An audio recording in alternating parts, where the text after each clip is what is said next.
Welcome back to The Explainer. Today we are tackling a concept that honestly trips up so many people, but is absolutely crucial: absorption versus variable costing. Our goal today is pretty simple. We're going to master the CMA exam topic right now so you can scoop up some incredibly easy marks when test day rolls around. By the end of our time together, you'll know exactly how to crunch these numbers and, more importantly, how to sidestep the little traps those test makers love to set. Okay, let's dive into this. Here is our roadmap. 1. The core difference. 2. Comparing income statements. 3. The reconciliation formula. 4. Dodging exam traps. And 5. The practice test. Section 1. The core difference. So when you actually look at these two methods side by side, they have a surprising amount in common. Both of them handle direct materials, direct labor, and variable overhead in the exact same way. They treat them as product costs. The real game changer? It's how they handle fixed manufacturing overhead, or fixed MOH. Under absorption costing, fixed MOH is treated as a product cost. It goes straight into your inventory on the balance sheet and just sits there until the product is actually sold. But variable costing?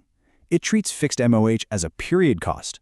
That means it gets expensed immediately on the income statement, completely regardless of whether you sold a single product that period. To make this kind of dry accounting rule a bit more real, let's think of fixed MOH like rent on an apartment in Dubai. Absorption costing basically says, hey, this rent helped produce the stuff sitting in my warehouse, so it's part of the product's cost. Keep it on the balance sheet until someone actually buys those goods. Variable costing, on the other hand, is much more immediate. It says, look, this rent is just a time-based cost. Whether I sold anything today or not, the landlord still wants this month's rent, so I'm expensing it right now. Keep that rent analogy in your back pocket. It will literally save you when you start second-guessing yourself. Section 2. Comparing income statements.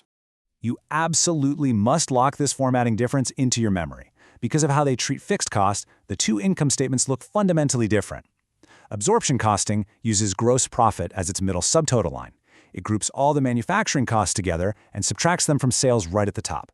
Variable costing, though, separates costs by how they behave, variable versus fixed. So its middle subtotal line is contribution margin, which is just sales minus all your variable costs. The exam is going to directly test if you know which middle line belongs to which method. So snap a mental picture of this right now. Okay, here's where things get really interesting. And honestly, this covers the most heavily tested concept on this entire topic. Which method shows a higher operating income? Well, it entirely depends on the relationship between your production volume and your sales volume. When you produce more than you sell, absorption income is higher. Why? Because some of that fixed MOH rent we talked about gets trapped in the ending inventory. It hasn't been expensed yet. But when production is less than sales, variable income takes the lead.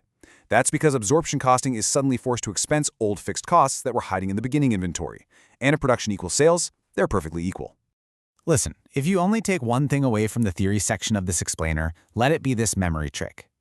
Absorption income is higher when you produce more than you sell because fixed costs hide in inventory. Say it with me in your head.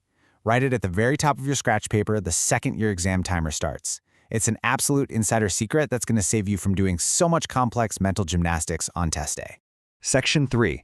The reconciliation formula. You are looking at the single most important formula in this entire topic. You've got to memorize this one cold. The difference between your absorption operating income and your variable operating income will always, and I mean always, exactly equal the fixed MOH hiding in your ending inventory minus the fixed MOH hiding in your beginning inventory. This formula right here, it is the ultimate skeleton key for unlocking those really overwhelming multi-step exam questions. Let's actually walk through a full numerical example from the source material to see this in action. Say a company has 120,000 dirhams in fixed MOH. They produce 10,000 units, but they only sell 8,000. Step 1, we find our fixed MOH per unit. So 120,000 divided by those 10,000 units produced gives us 12 dirhams per unit. Step 2, we figure out what's left over. 10,000 produced minus 8,000 sold leaves us with 2,000 units just sitting in ending inventory. Steps 3 and 4 are building out the full income statements with those numbers. That gives us an absorption operating income of 64,000 and a variable operating income of 40,000. And then step 5, this is where the magic happens, the reconciliation check.